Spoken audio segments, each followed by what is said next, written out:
For the next big thing, YouTube Hop for April 2026, I'm going to make a layout with this 5x7 photo.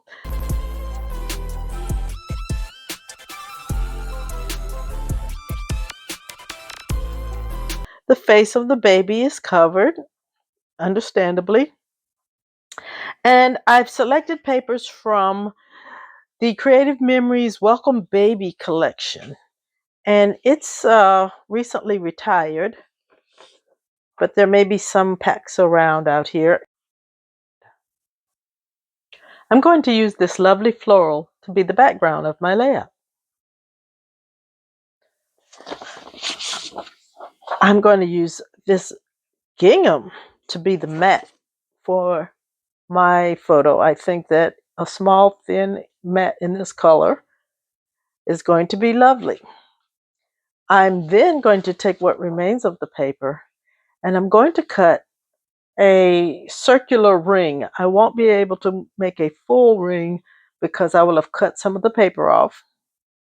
But I'm using both sides of this paper.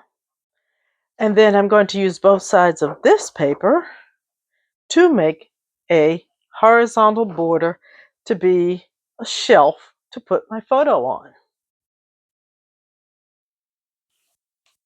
Now, it's rare for me to use all the same papers from one collection, so I'm patting myself on the back for checking off something outside of my comfort zone.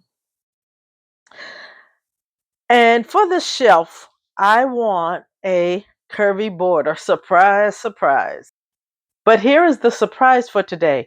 I am not going to use one of the new curved border templates from Creative Memories. I'm going back to the old-fashioned pencil and scissors today to make my border. And the reason is there's a shape I specifically want, and the curved borders don't have that particular shape. So I'm going to make what I want on my own. But what I am pulling out are the recipe templates. Now I plan to use the Sailboat recipe template, and as of my recording this, it's still available from Creative Memories. I will put a link to it in the description. But if you don't have this or don't want to get that one, my second choice was borders and cards. I liked this shape. And this is a template from 2023. There's probably some floating around out there. And I've used this a few times and been very happy. And the other choice was the whale tail recipe template. It may also still be available too. It's one of my favorites, and I will definitely be using it again soon. But what I was looking for was a curve that was deeper on one side than the other, not very symmetrical, meaning it was the same on the left and the right. I wanted one side to curve lower than the other side. And so of all the shapes, I've decided that I want to use this one on the Sailboat recipe template. So let's get started. My first cut will be 5¼ inches. So I'll have the width to make the frame for my photo. However, the back side of my paper has a direction, and I'm going to want my stripes to be vertical. So I want to make sure that I'm cutting this way to get my 5¼ inches. I don't want to cut it this way because I won't get the directions of the stripes that I'm looking for. So I'm going to cut my paper across the stripes in order to get the size mat I want. And I'm cutting at 5¼ I have not yet started using the new trimmer.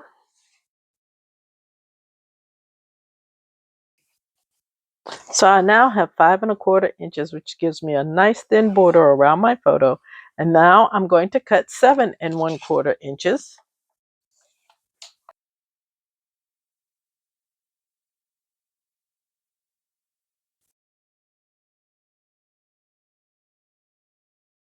So this is my mat at 5 1/4 and 7 1/4. Okay, I have matted my photo onto the nice gingham. And the next thing I'm going to do is take the remaining paper that I have of this nice yellow stripe, tone on tone. I'm going to be cutting my circle on both the outside track and the inside track. So I put a little bit of peel and place tape right here. I'm going to position my template, my border tool, and kind of press down there. And that's going to give me enough friction to hold my paper in place while I'm cutting. I'm going to cut both the inside and the outside. I'm first going to cut the outer track.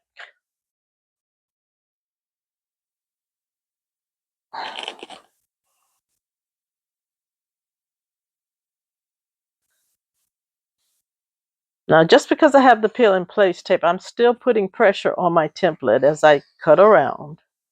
But as you can see, that came away cleanly. Now I'm going to do the inner track.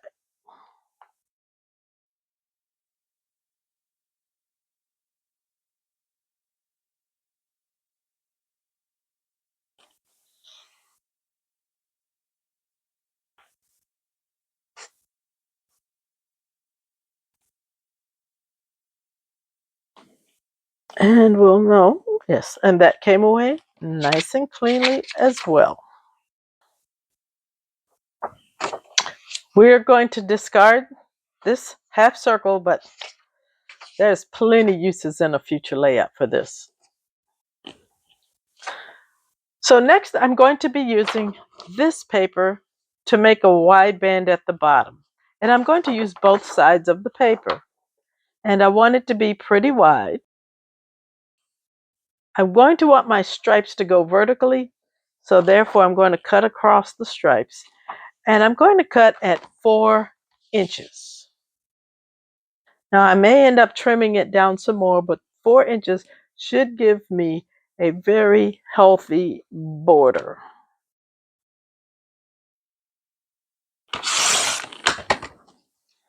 And this we're putting aside. So I have 4 inches of this and this. And I want to make a curve that's going to swing down from the bottom here.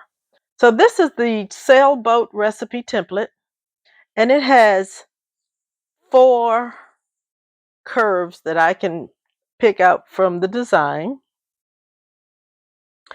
And I've decided the one I like the best is the third one down from the top, this one here, or the second one up from the bottom. I want the curve that goes along right here. Now, I notice it tends to kind of blend in right there, but I think that's going to be just fine. And I can always change the shape of the line if I want to because I'm using a pencil with a white eraser.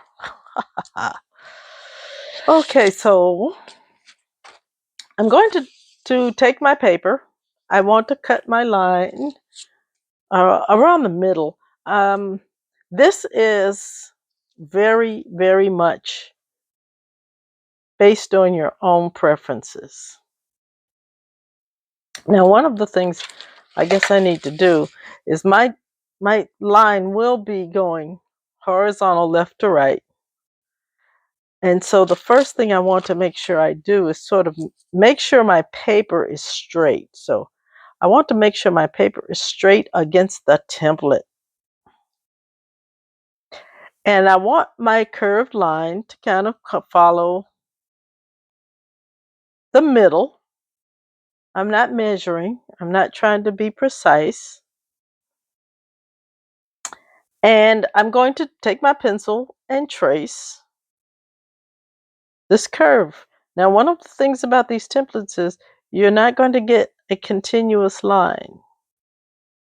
So I'm just going to trace as much of the line as I'm given. Now this line definitely looks very straight right here. I'm going to hold the template and the paper in place and lift up and look at my line, and I like the line. But I don't like this straight part here. So you know what I'm going to do? I'm going to shift my template up a little bit. And I'm going to put it to where this fourth line from the bottom meets up with my pencil line. And I'm just going to continue to trace the line that is right here. And I like it. Now that's interesting. I'm going to start connecting the little gaps.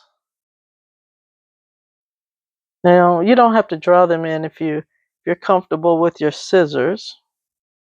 See right here, I'm going to just keep that going in the same direction. So now here, that peaked up a little bit, I'm going to erase it.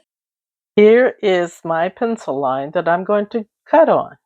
And I like the shape. It's not exactly what I was expecting, but I kind of like it. I like the uniqueness of this shape.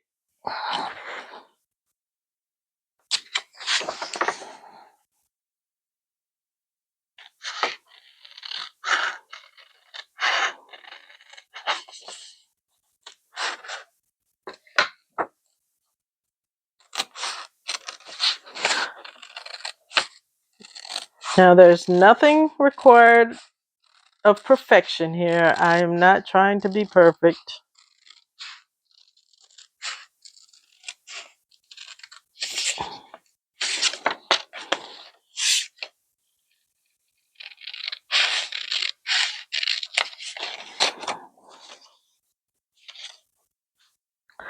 And this is my shape that I made. This is so reminiscent of using other tools like the flexible ruler. And here's my white eraser. I'm going to go ahead and erase my pencil lines, but I'm also going to pull out my inks and I'm going to ink these edges.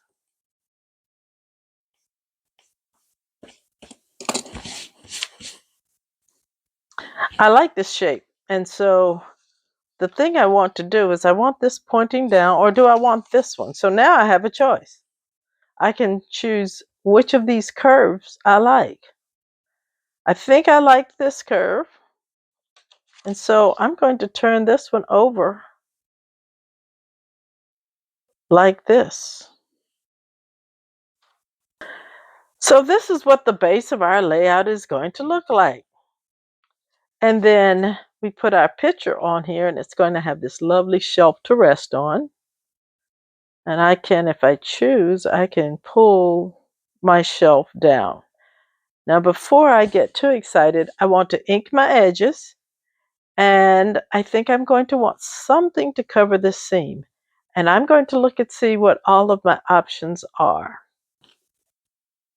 So I have pulled out a good chunk of tools and I'm going to be doing a lot of punching to decorate my page. I'm going to use the Teddy Bear Border Maker cartridge to make a band to cover that seam across my big white border. I'm using this brand new, for the first time, punch called Little Footprints. And this is a punch out negative space type of a punch. And so what I intend to do with it is once I've cut the footprints and their negative space are left behind, I'm going to cut the footprints out in the Creative Memories circle punch, which is 1 3/4 inch wide of a circle. And with all of the children's layouts, I want to put the date, at least the month and the year on their layouts. So I'm going to be doing a whole lot of punching. And if you already know how to use these tools and you don't want to see all the punching. I've left chapter marks in the video, so you can just skip past all of this cutting and punching, and then you'll get to where I have put these elements onto the page. So to use this border maker system, you insert your paper into this positioning tray. Now, my paper in this case is partially covered up when you put this blue bar down, and the blue bar will hold your paper in place. And you don't need a whole lot, but because part of my paper isn't fully covered, I'm just going to put a little piece of peel and place tape, because I put that on everything. You take this dark gray tray and then fold it back under, and now your paper has been positioned for the tool to punch the border. This is the housing which you'll do your punching, and then you will put your cartridge, and Creative Memories has a lot of cartridges to pick from. Put your cartridge into the tool until it clicks, and you want these two little teeth hanging out, because these teeth are going to go into your tray, and you're going to line it up and push it until you feel it go. And you're going to see this line and that line match up. That helps to guide you. Now, I tend to like to start at the second line and make my first punch, making sure that this is in close. I'm going to pull it out. And if you see this little tab right here, it stayed attached. That's why I started on the second, not the first line, because if you start on the first line, the edge of this will hang off, and sometimes it jams up inside of your housing. So I'm going to cut all the way down. Now, some people cut from themselves out. I cut from out towards myself. Either way works. And now that I've gotten this, I'm coming back up and hit this top one. And here is my teddy bear chain. So that's going to cover the seam on my other wide punch. Next, I'm going to use the little footprints punch. I'm going to cut that out in this deep sea green or dark sea green paper. I'm going to put it in. I'm just going to make one. It's going to be a decorative element.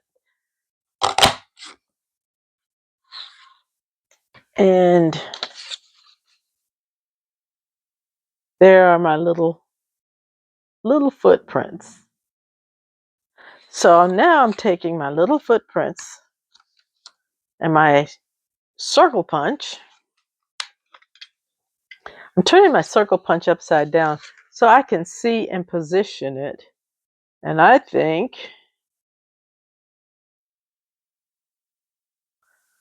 I have a good punch. I like to punch down and out punched my little footprints.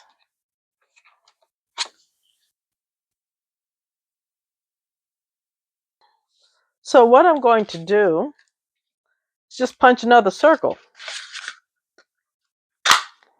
And this circle is the same size as this circle. And so I can layer them together, and I've made a second embellishment for my page. Now my final punch is the date punch. I love this. And while I primarily use it on the children's layouts, I'm going to be using it on my own layouts more as well. So I think I'm going to use the dark sea green once again and punch this.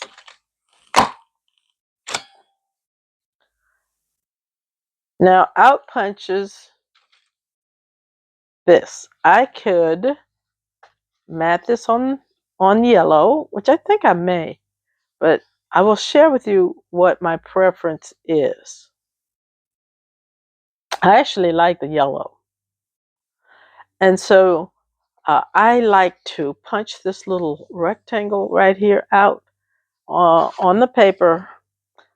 As you see, came out of the punch. I want a yellow one. So I'm going to just put my yellow cardstock in here in the punch and make sure that I'm going to get a full rectangle and just punch out a yellow rectangle. And I'll put it in like that. Now, what I put behind the word date, I usually just back that with a scrap of paper.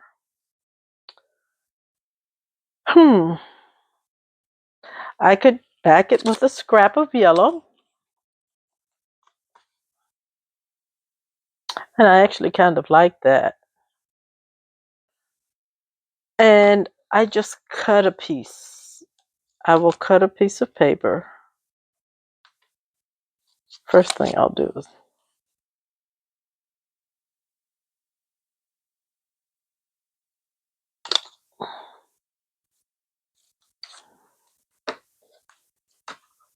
and I'll flip my date over and see if this piece of paper is a little bit large.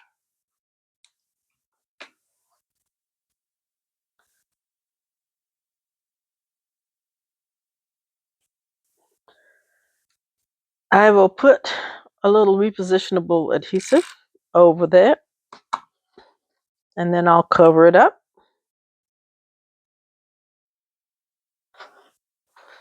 And when I turn it over, this is what it looks like. And then I'll put that in there.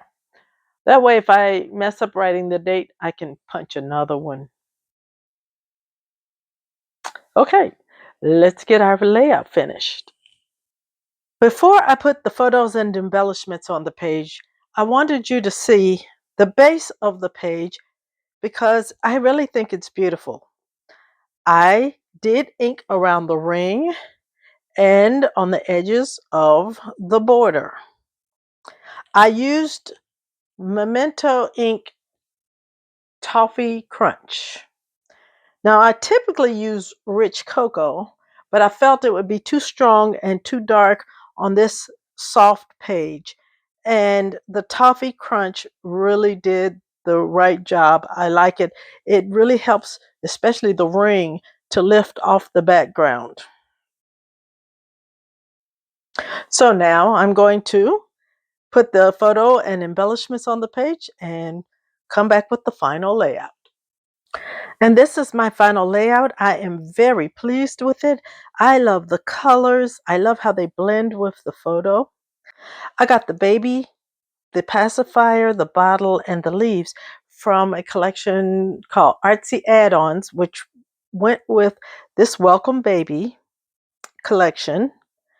And I think they were actually meant to make like baby cards, but they made lovely embellishments for this layout. I punched my teddy bears and I punched the little baby feet. I cut the circle to back the punch out of the baby feet. I have the date stamp. I will go look up the date and put that in that little box right here. Overall, I really like this layout. And just before the close-ups, I hope you will press the like button for this video and subscribe to the channel. And YouTube says here's another video you may like, so I hope you'll watch it as well.